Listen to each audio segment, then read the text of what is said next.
Mesdames et Messieurs les journalistes, chers téléspectateurs, merci pour votre constante fidélité au point de presse du gouvernement.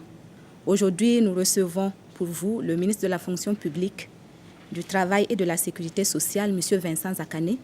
Et avec lui, il sera question de la revalorisation de la rémunération des travailleurs dans le cadre des mesures sociales, du bilan et des perspectives de l'enrôlement biométrique des agents de la fonction publique et de l'état d'avancement du dialogue gouvernement-syndicat. À sa suite, nous recevrons le ministre de la Communication, porte-parole du gouvernement, qui viendra donner des informations et répondre aux questions des journalistes relatives à l'actualité nationale et internationale. Cela dit, je laisse la place au ministre de la Fonction publique, du Travail et de la Sécurité sociale. Monsieur le ministre, vous avez la parole.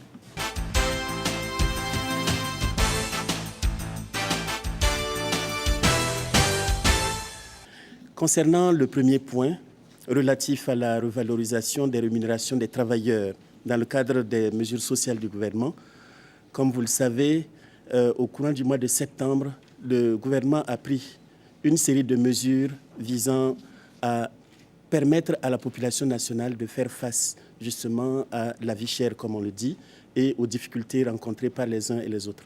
Dans le cadre de ces mesures, il a été pris des mesures visant la revalorisation des rémunérations des travailleurs du secteur public et du secteur privé. Ces mesures qui ont été prises après analyse approfondie de la situation sociale, économique nationale, sont des mesures qui s'inscrivent dans la volonté du gouvernement de continuer à œuvrer en vue de l'amélioration progressive des conditions de travail dans notre pays. Ces mesures viennent donc en complément à l'ensemble des autres mesures sociales, en particulier les mesures de consolidation des filets sociaux, les mesures de création d'emplois, les mesures de renforcement des capacités des fonds de financement nationaux et les mesures en faveur des universités. Concernant particulièrement les mesures de revalorisation de la rémunération des travailleurs, elles sont de deux ordres. Premièrement, il s'agit du relèvement pour compter du 1er juillet 2013 au profit des agents de l'État et des établissements publics de l'État, des indemnités de logement et des indemnités de suggestion, comme suite. D'abord, s'agissant des indemnités de logement, il a été octroyé un relèvement de cette indemnité pour tous les agents avec un taux unique de 5 000 francs, c'est-à-dire 5 000 francs qui s'ajouteraient pour compter du 1er juillet 2013 à leurs indemnités de logement. Et cela en fonction de quelle que soit la catégorie. Alors, la deuxième concerne les indemnités de suggestion. Un relèvement aussi a été octroyé, mais variant avec un taux allant de 2 000 à 5 000 francs selon les catégories. La catégorie P et la catégorie A et assimilés, par exemple, ont un supplément de 5 000 francs par mois. La catégorie B est assimilée, 3 000 francs par mois supplémentaires.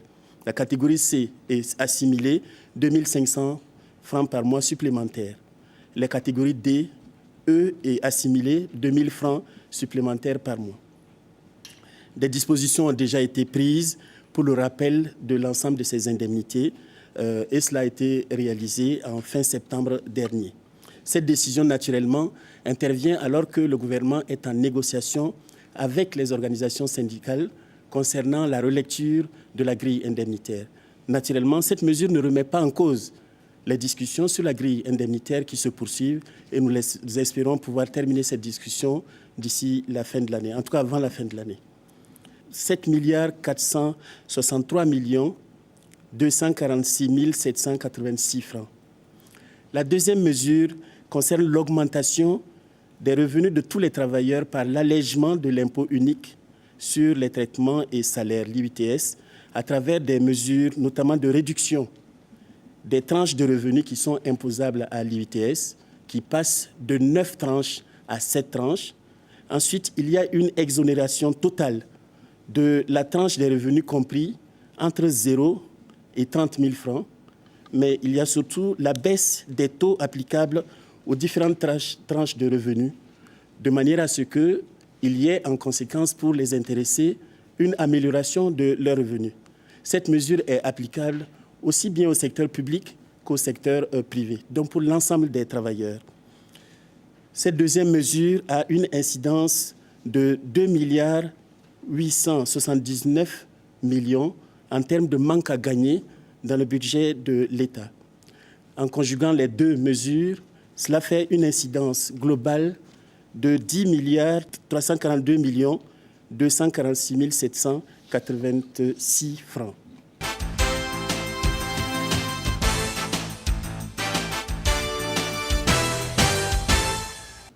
De manière générale, concernant les mesures de revalorisation des rémunérations des travailleurs qui ont été prises par le gouvernement, ces mesures ont un caractère général et s'imposent dans la fonction publique comme dans le secteur privé. Dans le secteur privé, évidemment, l'on doit tenir compte de ces mesures. Du reste, il ne s'agit pas d'efforts demandés aux employeurs, puisqu'il s'agit d'un sacrifice consenti par l'État qui consent à diminuer le taux des IUTS pour permettre aux travailleurs d'avoir une revalorisation. C'est ce que j'ai expliqué. Donc cela n'a aucune incidence pour les employeurs du secteur privé. Dans ces conditions, les employeurs du secteur privé ne peuvent pas se soustraire à cette obligation. Nous sommes en pourparlers avec le Conseil national du patronat burkinabé pour que des mesures de cette nature puissent être entièrement respectées. Pour ces mesures, il ne doit pas y avoir de difficulté, puisqu'il s'agit d'un simple calcul, tout en versant aux salariés du secteur privé son salaire normal.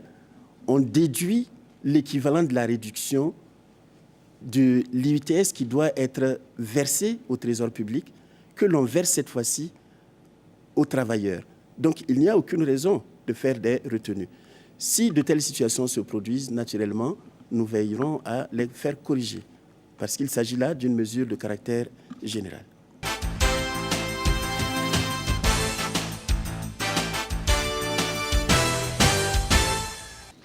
Concernant en deuxième lieu le recensement biométrique des agents de la fonction publique et des autres agents émergents au budget de l'État. Il faut d'abord rappeler que le gouvernement a pris la décision en octobre 2011 de procéder à l'enregistrement biométrique de l'ensemble des agents de la fonction publique. Cette décision a comme objectif principal de faciliter la maîtrise des effectifs de la fonction publique, de maîtriser la masse salariale des agents de la fonction publique dans le budget global de l'État, mais aussi et surtout de moderniser par le recours à l'informatique le système de gestion des personnels de l'État. À cet effet, l'opération a été lancée en 2012. En tout, à ce jour, l'opération a été réalisée en 3 étapes. La première a eu lieu du 28 mai au 5 août 2012. La deuxième a eu lieu du 3 au 21 décembre 2012. Et la troisième opération a eu lieu du 15 juillet au 31 août 2013. À ce jour, quel bilan peut-on dresser de cet enregistrement biométrique? Cette opération a permis d'enrôler sur le terrain 125 319 agents, et cela sur un total de 139 670 agents ou numéros matricules figurant sur le fichier du SIGAS-PE et sur le fichier de la solde. L'analyse de ces données fait ressortir 2 situations distinctes. La situation des agents enrôlés et la situation des agents non enrôlés. Concernant les agents enrôlés, ils sont de 2 catégories. Les agents enrôlés qui sont en situation régulière et les agents enrôlés qui sont en situation irrégulière. Pour les premiers, donc les agents enrôlés en situation régulière, donc ils sont au nombre de 125 319 qui sont répartis comme suit. Je vous donne les statistiques assez rapidement. 117 574 agents qui sont toujours en activité, 5 293 agents qui sont en détachement, 841 agents qui sont en disponibilité ou en suspension de contrat, 1611 agents qui sont en cessation définitive d'activité à la fonction publique. Il se dégage donc un effectif réel de 123 708 agents enrôlés et en situation régulière, c'est-à-dire qui sont en activité, en disponibilité ou en détachement, à la date du 31 août 2013. Et cela sur un effectif, comme je l'ai dit tout à l'heure, de 139 670 agents qui sont présents sur la base de production du SIGASPE au 1er septembre 2013. Les agents enrôlés qui sont en situation irrégulière, ils sont au nombre de 282 qui ont été identifiés, chacun avec 2, 3, 4 ou même plus de numéros matricules. Certains se sont fait enrôler avec un seul matricule, donc les autres matricules sont restés vacants. D'autres ont utilisé au moins une fois leur matricule pour être mandatés. Certains agents sont invalides ou malades et bénéficient cependant de la totalité de leur salaire. D'autres agents sont en situation d'abandon de poste. D'autres encore sont en situation de détention préventive et bénéficient tout de même de leur salaire. Alors, à ces 282 agents ayant 2 ou plusieurs numéros matricules, il faut ajouter 40 agents qui sont dans des situations que l'on peut qualifier de litigieuses. Ou bien ce sont des agents qui sont malades, invalides depuis quelque temps, mais qui bénéficient de la totalité de leur salaire, ou bien d'agents qui sont en situation d'abandon de poste ou en détention préventive. Concernant les agents non enrôlés, les agents enrôlés étant de 125 319, auxquels il faut ajouter 48, sur un total de 139 670, il se dégage un différentiel de 14 303 agents non enrôlés. Cet effectif se compose d'agents non enrôlés justifiés et d'agents non enrôlés non justifiés. Pour les agents non enrôlés justifiés, ils sont au nombre de 1227. Il s'agit d'agents qui sont notamment en stage à l'extérieur du pays, qui sont dans les missions diplomatiques et consulaires, c'est-à-dire dans les ambassades, qui sont dans des positions de maintien de la paix à l'extérieur, ou alors des agents malades de façon régulière. Alors, les agents non enrôlés, non justifiés. Donc, l'analyse du SIGASPE révèle un effectif de 13 076 agents non enrôlés, non justifiés. Il y a 5 342 matricules qui sont toujours en activité, 908 matricules en disponibilité ou en suspension de contrat, 507 matricules en détachement, 6 319 matricules n'ayant aucune position administrative. Au titre des agents non enrôlés, l'analyse révèle en outre qu'en dehors de 1075 agents non enrôlés justifiés et mandatés, 2224 agents non enrôlés et non justifiés ont été mandatés régulièrement jusqu'en août 2013. 2228 agents ont été mandatés au moins une fois, mais ne sont plus mandatés à ce jour. 8276 agents n'ont jamais été mandatés depuis 1999, date de reversement dans le SIGASPE sur la base de la loi 013. Face à cette situation, il faut poursuivre l'opération de recensement biométrique, notamment pour faire face à la situation de ceux qui n'ont pas été enregistrés. Sur instruction du gouvernement, des mesures conservatoires seront prises, notamment la suspension du mandatement, c'est-à-dire des salaires de tous ceux qui ne sont pas enrôlés, pour une période de 3 mois, c'est-à-dire jusqu'à la fin de cette année, de manière à permettre à ces agents de pouvoir se justifier devant la commission interministérielle de vérification de l'identité, ce qui permettra pour ceux pour qui il y a une justification de rétablir leur salaire et ceux qui ne l'auront pas fait ou qui ne pourront pas justifier leur non-enrôlement, de pouvoir engager les procédures administratives qui s'imposent à cet effet. De manière générale, comment va se dérouler cette opération?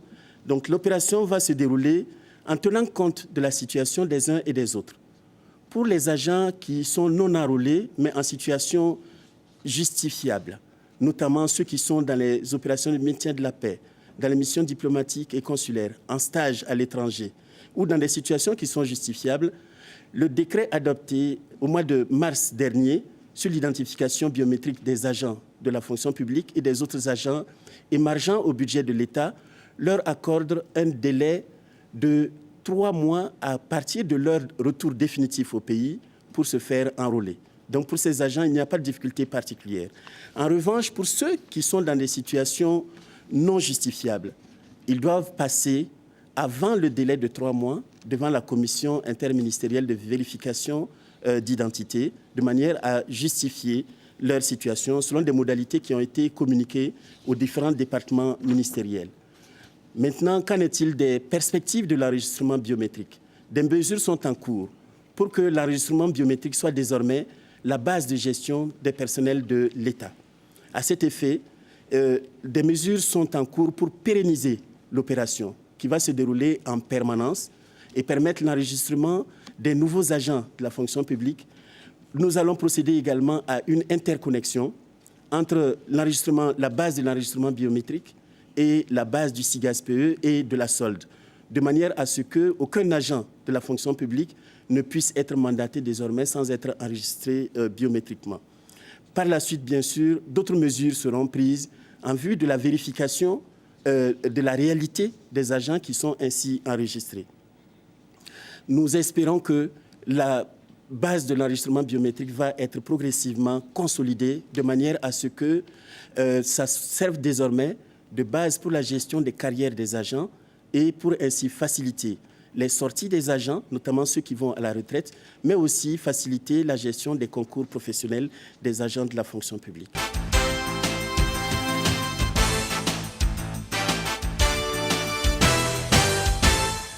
Le dialogue gouvernement-syndicat s'inscrit globalement dans le dialogue national entre l'État et les différents corps de la société. Il existe ainsi des dialogues entre le gouvernement et les corps constitués, un dialogue entre le gouvernement et le secteur privé, ainsi de suite. Et le dialogue gouvernement-syndicat donc fait partie de cette chaîne de dialogue social considérée dans notre pays et comme ailleurs comme un moyen à la fois de prévention et de règlement des conflits, en particulier dans le monde du travail. Le dialogue gouvernement-syndicat est perçu dans notre pays comme un moyen privilégié permettant pour le gouvernement d'écouter les préoccupations légitimes du monde du travail telles que exprimées par les organisations syndicales, de les examiner attentivement avec ces organisations syndicales et d'y apporter les mesures appropriées. C'est ce dialogue qui se tient de façon régulière depuis 2008 dans notre pays ont permis des acquis importants qu'il faut saluer ici, grâce à la volonté des deux parties, le gouvernement et les organisations syndicales, qui sont animées d'une volonté commune d'améliorer constamment les conditions de vie et de travail dans notre pays. Ce dialogue a ainsi permis une amélioration que je pourrais dire progressive des conditions de vie et de travail dans notre pays. À titre d'exemple, en 2011, par exemple, la rencontre gouvernement-syndicat a permis pour le gouvernement de prendre 23 engagements. Et sur les 23 engagements, beaucoup d'engagements ont été tenus. Seuls 6 engagements sont aujourd'hui encore en cours de réalisation. Donc il faut saluer ce progrès non négligeable. En 2012, les négociations qui se sont achevées en mars 2013 ont permis au gouvernement de prendre en tout 30 engagements, dont des engagements antérieurs et précisément 19 engagements nouveaux, auxquels de nouveaux engagements 5 ont été ajoutés en vue tout simplement d'améliorer les conditions de travail dans notre pays. À ce jour, on peut dire que plusieurs de ces engagements ont été effectivement mis en œuvre et cela à bonne date. La plupart des autres engagements sont en cours de réalisation. Nous avons jusqu'à la fin de l'année pour pouvoir parachever ce processus de mise en œuvre de ces engagements. Et le gouvernement veut mettre un point d'honneur à faire en sorte que les engagements pris soient des engagements d'abord qu'il est en mesure d'exécuter, mais aussi des engagements qui, une fois pris, doivent être et seront effectivement honorés.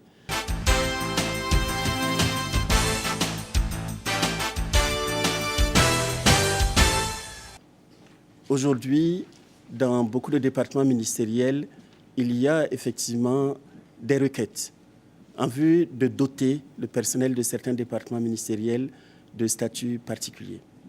Je dois à cet égard rappeler que depuis l'adoption de la loi 013 en 1998, nous avons mis fin à la situation des statuts particuliers en tant que tels, de manière à ce que tous les agents de la fonction publique relèvent désormais, pour ceux qui ont un statut réglementaire, de la même loi. Depuis lors, évidemment, certains ont obtenu des statuts que l'on peut qualifier de législatifs. Et à ce jour, il y a plus d'une dizaine de demandes de statuts particuliers. Face à cette situation et au regard des difficultés rencontrées dans la pratique pour la mise en œuvre de la loi 013 elle-même, mais surtout de ses textes d'application, le gouvernement a décidé d'engager une vaste réforme. Une réforme de l'ensemble du régime de la fonction publique, c'est-à-dire une relecture pure et simple de la loi 013. Un bilan de cette loi a été déjà fait et il a été établi un document permettant d'engager une procédure de réforme de la fonction publique. À cet effet, il vous souviendra qu'au mois de mai dernier, le gouvernement a annoncé aux organisations syndicales son intention de procéder à une vaste réforme, notamment de la loi 013 d'ici à la fin de cette année. Bien entendu, c'est dans ce cadre qu'il faudra poser la problématique des statuts particuliers et notamment de décider quel statut donner à chaque département ministériel s'il le faut, ou alors comment réorganiser de manière à ce que les préoccupations soulevées par les uns et les autres concernant leur statut puissent être le mieux prises en compte. Aujourd'hui, je ne saurais vous dire dans quel sens nous allons parce que les premières propositions vont être très prochainement soumises au gouvernement pour des décisions et des orientations à cet effet. Je puis dire que nous sommes assez avancés et donc ces questions, je l'espère, vont trouver une réponse très prochainement.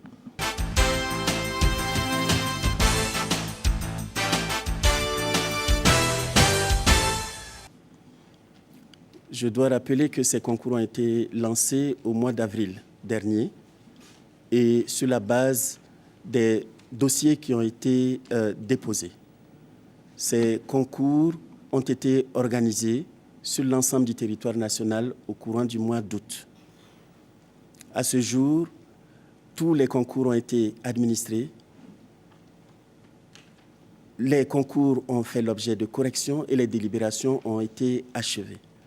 À la date du 18 octobre dernier, l'ensemble des résultats ont été proclamés sur l'ensemble du territoire national sur la base des sites et moyens d'information habituels auxquels ont été ajoutés de nouveaux moyens, notamment des résultats proclamés dans les journaux comme le Citoyen et sur des sites web comme le Faso.net, le Burkina 24. À l'issue de cette opération, quelle analyse peut-on mener? De manière globale, je dois d'abord exprimer ma satisfaction sur le climat de déroulement. On peut dire que ces concours se sont globalement déroulés dans des conditions apaisées, dans de bonnes conditions qui ont permis de garantir la transparence, l'équité, la justice, mais surtout l'égalité de chances de tous les candidats.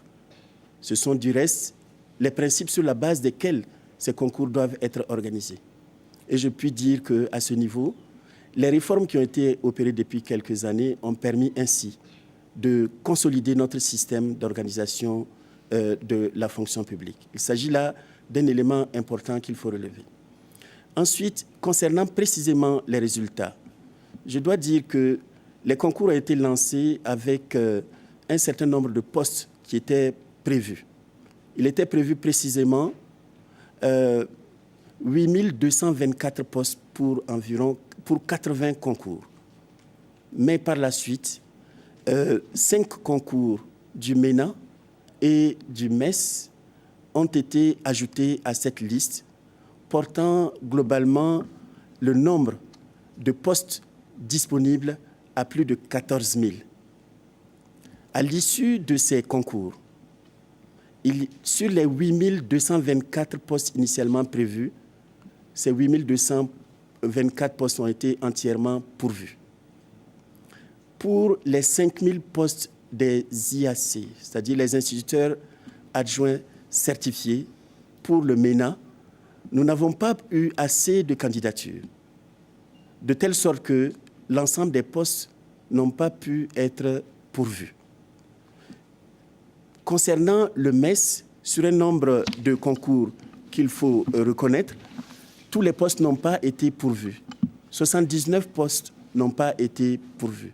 Donc, il se dégage aujourd'hui précisément 1737 postes qui n'ont pas été pourvus. Cela s'explique en partie par l'insuffisance des candidatures, mais aussi pour partie par l'insuffisance de niveau de certains candidats. Face à cette situation, nous avons engagé immédiatement des discussions avec les départements ministériels concernés, avec le ministère de l'Économie et des Finances, pour voir comment récupérer ces postes, notamment à travers les mesures nouvelles dont je vais parler tout à l'heure. Ces concours, donc, comme je l'ai dit, globalement, se sont déroulés dans des conditions satisfaisantes, sauf qu'il reste des postes encore à pourvoir qu'il faut certainement réutiliser. Nous avons été confrontés à certaines difficultés qu'il faut expliquer aux Burkinabés. Naturellement, la première difficulté a été l'accroissement considérable des candidats. Par rapport à l'année dernière, en 2012, où on avait 411 000 et quelques candidatures, cette année, nous avons enregistré plus de 543 000 candidatures pour plus de 14 000 postes.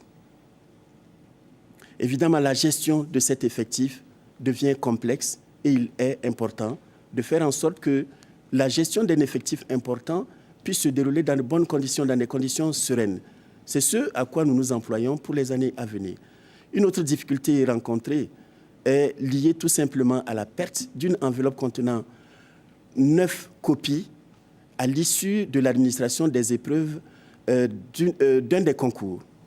Face à cette situation, naturellement, nous avons été obligés d'annuler purement et simplement le dit concours, de manière à ne pas pénaliser les candidats dont les copies ont été perdues.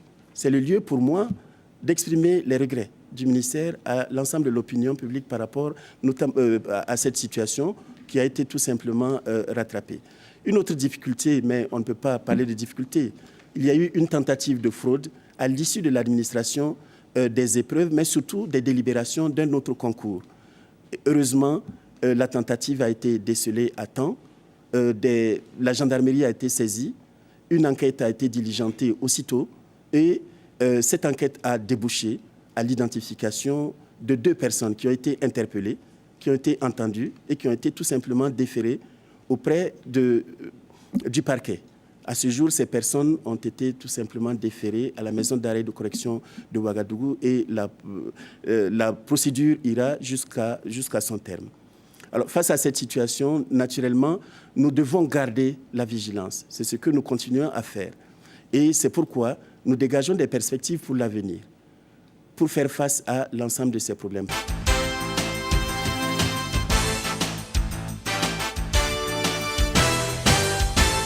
Nous allons organiser au mois de novembre ou début décembre des concours, non pas directs, mais des concours au titre des mesures nouvelles. Les mesures nouvelles ordinaires en vue de prendre un certain nombre d'agents à mettre à la disposition de l'ensemble des administrations publiques pour faire face à des besoins urgents qui ont été exprimés. Mais aussi des mesures nouvelles spéciales permettant de combler des lacunes dans certains départements ministériels qui ont des besoins importants aujourd'hui, lesquels sont urgents, comme dans le domaine de l'éducation, dans le domaine de la santé, dans le domaine de l'agriculture, des ressources animales, ainsi de suite.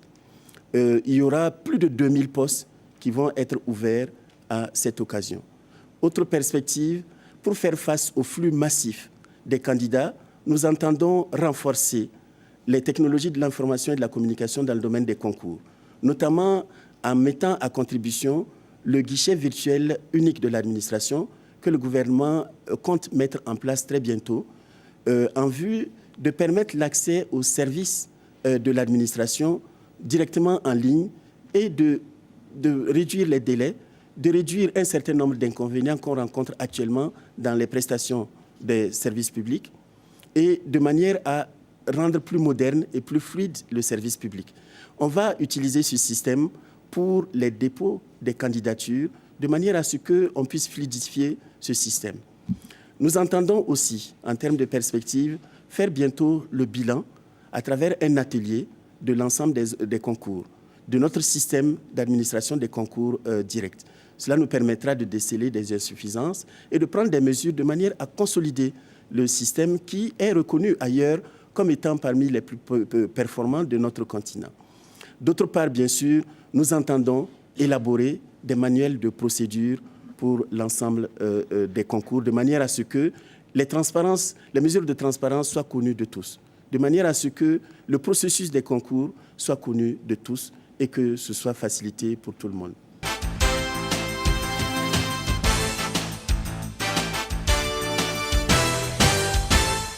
Je dois rappeler d'abord qu'il s'agit là d'un engagement pris par le gouvernement à l'issue des négociations au titre de 2012 de procéder à la relecture de la grille indemnitaire à la demande des organisations syndicales. Les organisations syndicales attendaient du gouvernement, concernant cette relecture, un relèvement global des indemnités en vue d'améliorer les conditions de vie des travailleurs dans le secteur de la fonction publique. Le gouvernement, en vue de faire face à cette attente, a diligenté, au début de cette année, une étude diagnostique sur le système de rémunération des agents de la fonction publique, qui a permis d'identifier un ensemble d'insuffisances, un ensemble de problèmes qui grèvent notre système d'indemnité, d'un certain nombre d'entorses qui font que notre système indemnitaire actuel est plutôt inéquitable et est à l'origine d'un certain nombre de revendications, de plaintes, de frustrations des agents de la fonction publique. Le gouvernement a alors décidé de faire face à cette situation en se dotant d'une grille indemnitaire plus équitable, plus juste, permettant de répondre de façon équitable à l'ensemble des agents de la fonction publique. Donc l'objectif visé est d'abord de procéder à un relèvement, conformément à ce que demandent les syndicats, mais aussi d'instaurer davantage d'équité et de justice dans la grille indemnitaire. À cet effet, après une analyse approfondie de la grille actuelle, le gouvernement a mis en place un groupe d'experts qui a procédé à une analyse sans complaisance du système et qui a construit un nouveau système d'indemnité pour les agents de la fonction publique en se fondant sur un ensemble de paramètres, notamment des critères, mais aussi en regroupant les indemnités qui, à l'heure actuelle, sont plus d'une vingtaine. Précisément, on en a identifié 27, ce qui ne permet pas une rationalisation de ce système. Donc, on les a regroupés en 4 grandes catégories. Et sur la base d'un certain nombre de critères, il a été établi des éléments permettant de construire désormais une grille indemnitaire que l'on peut considérer comme rationnelle. Ce qui permettra à l'avenir, lorsqu'il faut revoir ce système, de le revoir de manière équitable, en prenant en compte les préoccupations de l'ensemble des agents de la fonction publique, mais aussi en prenant en compte les spécificités propres à tel ou tel secteur. Voilà les bases sur lesquelles le gouvernement travaille actuellement. Et à cet effet, un projet de grille a été soumis aux organisations syndicales qui, en ce moment, sont en train de l'examiner et le dialogue se poursuit, comme je l'ai dit tout à l'heure. Pourquoi, dans ces conditions, commencer par la grille indemnitaire et non par la grille salariale? Je dois dire que le gouvernement a décidé de procéder à la relecture aussi bien de la grille indemnitaire que de la grille salariale, de manière à améliorer, comme je l'ai dit tout à l'heure, les conditions de vie et de travail des agents de la fonction publique. Alors, on a procédé à la relecture de la grille indemnitaire en premier lieu, tout simplement parce qu'il s'agit d'un engagement pris face aux organisations syndicales avec un délai précis. Il fallait donc faire face à cet engagement avec le souhait de le tenir à bonne date. La grille salariale est beaucoup plus complexe et nous demandera sans doute un peu plus de temps. Donc, pour répondre aux besoins pressants des agents de la fonction publique, le gouvernement a consenti tout simplement à procéder en premier lieu à la relecture de la grille indemnitaire. Bien entendu, c'est un ensemble qui doit être vu de manière intégrée, c'est-à-dire de manière cohérente.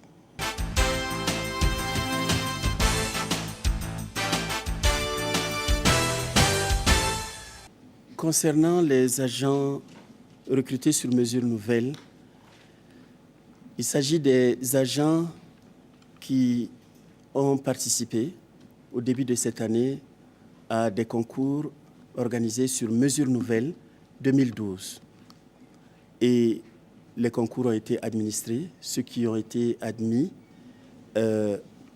ont été engagés dans la procédure d'intégration ou d'engagement. À ce jour, je ne pourrai pas vous donner toutes les précisions, mais je puis dire que les dossiers ont été, en ce qui concerne la fonction publique, traités. Cependant, il faut juste rappeler qu'avec l'enregistrement biométrique, nous avons cette année procédé à une légère modification du système d'engagement des agents de la fonction publique issus des écoles de formation professionnelle, c'est-à-dire des concours directs, mais aussi des concours sur mesure nouvelle. Je vous parlais tout à l'heure concernant l'enregistrement biométrique que pour la pérennisation du système, nous comptons procéder à une interconnexion entre la base de l'enregistrement biométrique et la base du SIGAS-PE, qui jusqu'à présent servait de base pour attribuer les numéros matricules et donc pour procéder à l'intégration et à l'engagement des agents de la fonction publique. Désormais, pour pouvoir être intégré ou engagé dans la fonction publique, tout agent issu des écoles de formation professionnelle et des concours sur mesure nouvelle doit être enregistré biométriquement auparavant. Évidemment, cette procédure a engendré une certaine lourdeur qui a fait qu'il y a eu un certain retard dans la procédure. Ce retard a été vite corrigé. Tous les agents issus des écoles de formation professionnelle ont été enregistrés. Tous les agents issus des mesures nouvelles ont été également enregistrés. Au niveau de la base SIGAS-PE, les dossiers ont été entièrement traités. Mais naturellement, pour qu'un agent nouvellement engagé, quelle que soit la procédure par laquelle il est engagé, pour que la procédure aboutisse, malheureusement, notre système est un peu complexe. Et c'est un devoir pour nous de travailler à le rendre plus fluide.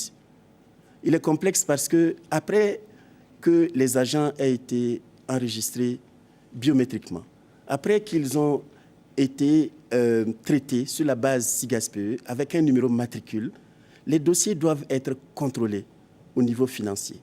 Or, au niveau financier, l'on décèle souvent un certain nombre d'insuffisances, de telle sorte que notre système engendre aujourd'hui encore, malheureusement, je dois le dire, et avec beaucoup de regrets, certains retards.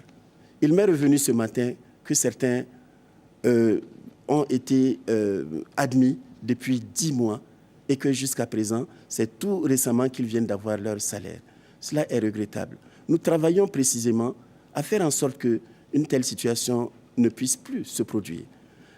Avec l'enregistrement biométrique et la rationalisation de la gestion des personnels de l'État, nous voulons tout faire pour réduire ce délai, pour tous les agents nouvellement recrutés dans la fonction publique, quelles que soient les voies d'accès. Normalement, nous devons pouvoir y parvenir bientôt. Nous sommes à une phase vraiment de consolidation de notre système d'informatisation, ce qui enregistre malheureusement un certain nombre d'insuffisances. Mais je reste confiant et je pense qu'on va pouvoir y arriver. Du reste, nous sommes en concertation avec les départements ministériels concernés pour que nous puissions limiter au maximum. À cet égard, le chef du gouvernement nous a donné des instructions fermes pour faire en sorte que tout agent nouvellement recruté dans la fonction publique puisse, dans un délai rapide, qui ne doit pas excéder 1 mois, 2 mois, tout au plus 3 mois, de manière à ce qu'il puisse avoir son premier salaire. C'est un objectif que nous visons à atteindre et nous ne ménagerons aucun effort pour y parvenir.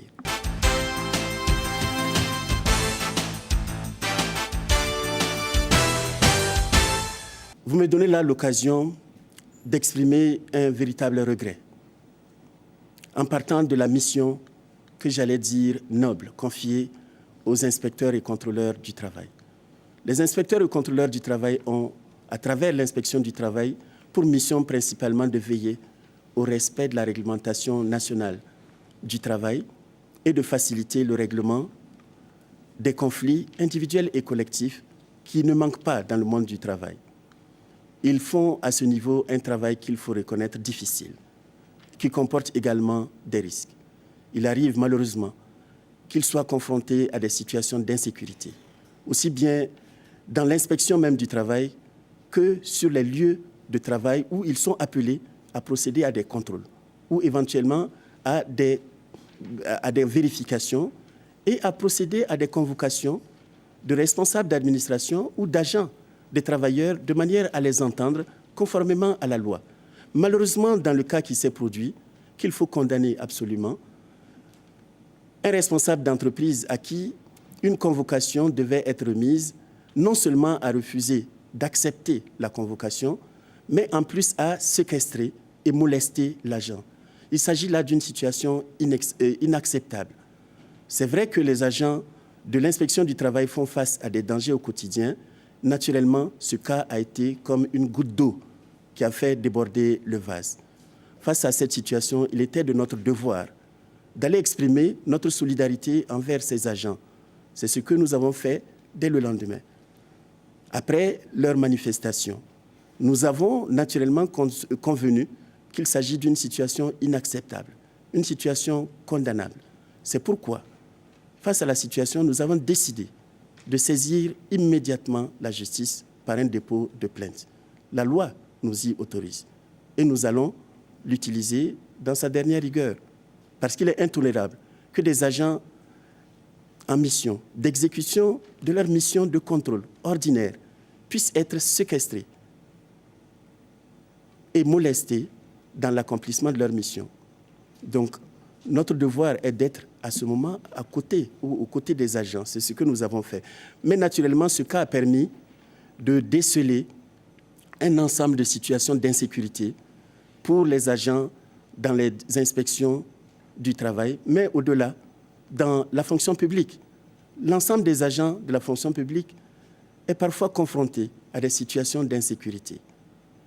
Donc, des mesures sont en cours en vue de sécuriser davantage les inspections du travail et d'éviter qu'une telle situation n'arrive. Du reste, nous aurons l'occasion, avec l'ensemble des inspecteurs et contrôleurs du travail, de débattre de la question de l'insécurité dans les inspections du travail et dans l'accomplissement des missions d'inspection du travail. C'est l'occasion pour moi de lancer un appel à l'ensemble des travailleurs et à l'ensemble des chefs d'entreprise pour qu'ils puissent faciliter le travail des inspecteurs et contrôleurs du travail.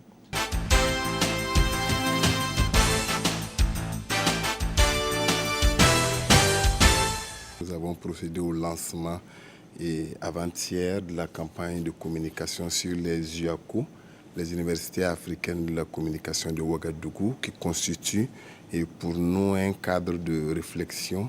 Et cette année, c'est sur la thématique communication, paix et démocratie. Et nous souhaitons vraiment que l'ensemble des professionnels, des femmes et hommes et de la communication puissent s'impliquer justement à la préparation de cet événement et pouvoir prendre part aux discussions qui vont avoir lieu du 20 au 23 et aux côtés justement de tous ceux qu'on va inviter au niveau du continent africain et même aussi du continent européen.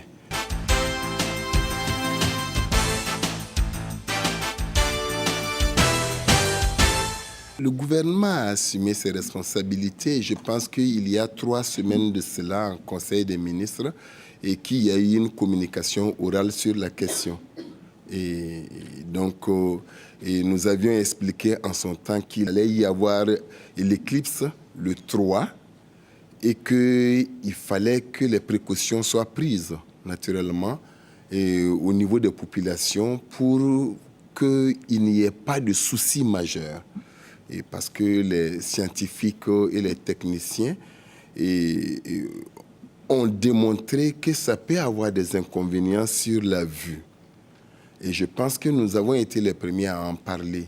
Naturellement, ce que nous conseillons aux populations, vous avez suivi le communiqué du service d'information du gouvernement, mais aussi le communiqué du ministère de la Santé. Aujourd'hui, il était difficile pour le gouvernement de s'engager à produire des lunettes ou à acheter des lunettes dans une société libérale. Que des privés prennent cette initiative est une bonne chose. Mais nous ne pouvons pas certifier les qualités au stade actuel. J'avoue que l'éclipse va durer quelques heures, 1 à 2 heures tout au plus. Il semble que ça va durer le plus longtemps dans la région des Cascades. Nous avons suivi qu'au niveau des États-Unis, l'année dernière, selon les spécialistes, ça a causé énormément de dégâts. Et vous avez suivi l'intervention d'un professeur et spécialiste en la matière. Donc nous disons que la meilleure posture, c'est de ne pas regarder. Nous pensons que nous allons demander à nos confrères de la RTB de prendre toutes les dispositions pour pouvoir, je dirais, capter les images que nous allons suivre au niveau de la télévision. Mais nous ne pensons pas que le risque est trop grand. Donc voilà en réalité le conseil que le ministère de la Santé ne cesse de distiller et de divulguer pour demander aux gens de ne pas regarder et d'éviter justement et de laisser tranquillement passer l'éclipse. Maintenant, il y a des privés qui offrent des lunettes pour pouvoir regarder. Nous n'apportons pas de certification par rapport à quoi que ce soit. Et nous en tenons simplement justement à cette campagne de communication qui souhaite que les populations n'essaient pas de regarder l'éclipse.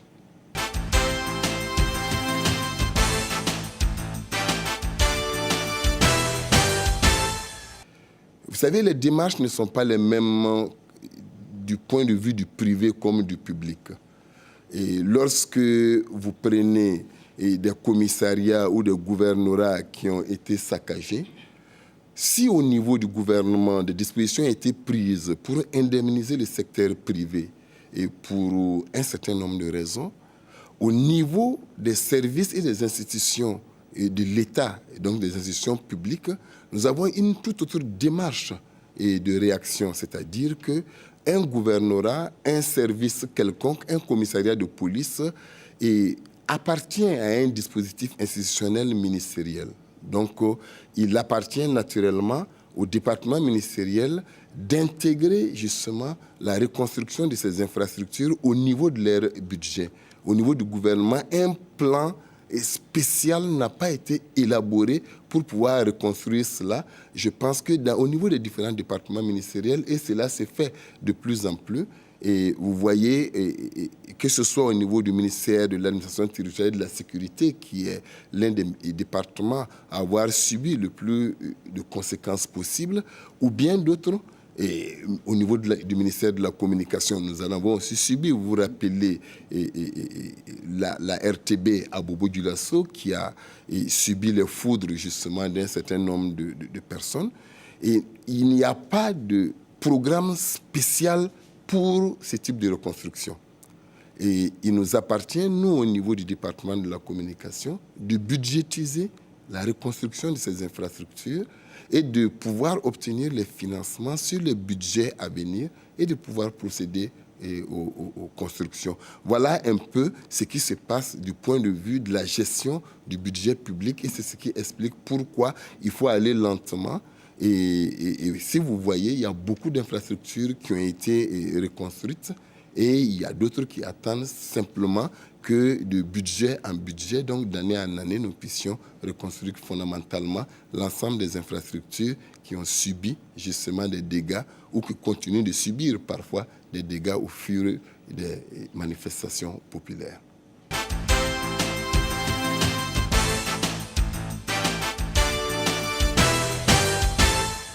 Je dirais que ça nous inquiète. Et ça nous inquiète à plus d'un titre, et parce que c'est juste chez le voisin d'à côté. Et vous savez que le Mali et le Burkina Faso sont des pays très proches, et historiquement, culturellement, et économiquement et sociologiquement. Et vous savez aussi que notre territoire abrite beaucoup de réfugiés maliens liés à la crise actuelle. Il va de soi donc que notre espoir au lendemain des élections qui se sont bien tenues au Mali, c'était de voir l'apaisement et aussi le retour des réfugiés dans un Mali apaisé et qui pense à se reconstruire pour l'avenir. Et malheureusement, on observe effectivement ces situations de violence qui nous inquiètent.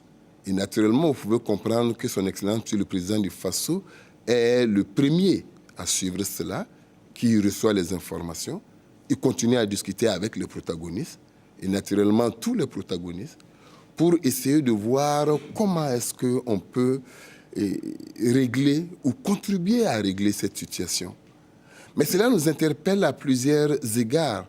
C'est dire qu'en matière de paix et de sécurité, il n'y a pas qu'un seul élément qui règle fondamentalement l'ensemble de la situation. La question au niveau du Mali ne peut être réglée par le seul fait des élections et de l'installation d'un nouveau président. Il y a beaucoup d'autres facteurs. Et comme son Excellence, M. le Président du Faso l'a toujours dit, rien ne peut remplacer le dialogue. Ça veut dire que le dialogue continue. Aucune victoire militaire ne peut définitivement instaurer la paix. Aucune élection ne peut définitivement à elle seule instaurer la paix. Il faut qu'on continue à discuter avec les différents protagonistes. Ça veut dire que lorsqu'on va terminer les combats, lorsqu'on va finir les élections, il faut continuer toujours à discuter au quotidien avec l'ensemble des acteurs pour pouvoir apaiser les cœurs. C'est pour dire que ce qui se passe effectivement est inquiétant, mais n'est pas surprenant parce que ça rentre dans le processus normal de pacification d'un pays qui a connu les frasques d'une déchirure extrêmement profonde. Et je pense que pour les spécialistes de paix et de sécurité, on ne s'attendait pas à ce que, après l'investiture du président, que le Mali revienne à une situation comme par un miracle, à une situation fondamentalement apaisée, comme si ce pays n'avait pas connu une situation aussi catastrophique en termes de violence et de guerre. Voilà ce que nous pouvons dire. Et donc, ça nous met au devant de nos responsabilités. Et là, il faut espérer que la communauté économique des États de l'Afrique de l'Ouest, la CEDEAO, et son médiateur, donc le président du Faso, puissent continuer à veiller, à faire en sorte que nous puissions aider le Mali à sortir de cette situation et éviter que ces violences sporadiques ne puissent continuer et créer des situations encore plus catastrophiques. Nous allons aussi, pour votre information, recevoir le ministre de l'Aménagement du territoire et de la décentralisation à la prochaine émission Dialogue avec le gouvernement. C'est notre façon d'être disponible. Nous voulons communiquer, c'est vrai, pour expliquer les politiques publiques, mais au-delà de cela, nous sommes soucieux surtout de rendre compte. C'est d'ailleurs pourquoi nous avons envisagé cette émission où les ministres peuvent être interpellés directement par les citoyens qui peuvent téléphoner, mais aussi par les journalistes au niveau du plateau, parce que nous devons rendre compte. Nous sommes dans une démocratie et c'est en votre nom et pour votre compte que nous gouvernons. Et nous devons au quotidien savoir que nous vous devons des comptes. Je vous remercie et je vous donne rendez-vous la semaine prochaine pour le prochain point de presse. Merci et bonne journée.